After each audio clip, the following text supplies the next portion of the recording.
Jau vairākus gadus viņas grēsmo Rīgas zāļu tirgu ar saviem vītajiem vainagiem.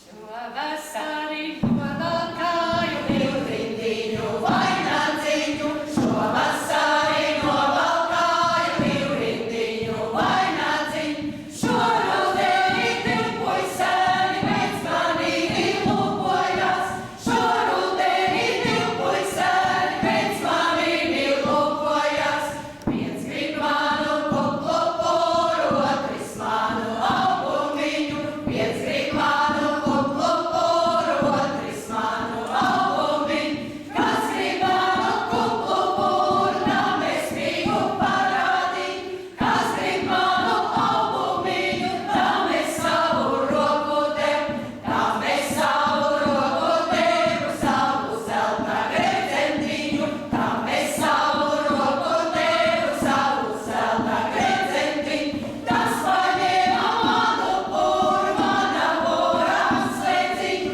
tas paņēma manu poru, mana pora atslēdziņu. Kā mājai Rīgā gāja ar vainagu pīšanu, lai viņa paklāstās?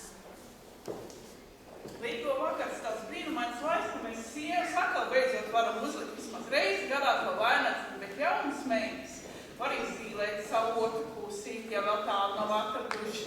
Šim nolūkam īpaši vainags, viņš ir jānopiln no 39 ziediņiem, kurš bulētījot ir jāpaliek zem spilveni. Un tas, kurš sapnī atnāca, tas īstais un jēdzīgais.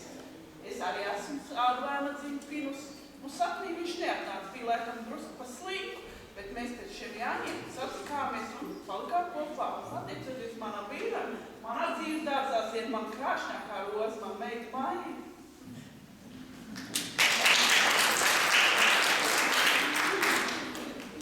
Alu, alu, altas kājas, lecu dārziņāji, lecu, lecu dārziņāji, lūdzu baltas ros. Lecu, lecu dārziņāji, lūdzu baltas ros. Lūdzu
likumu uzmācīs.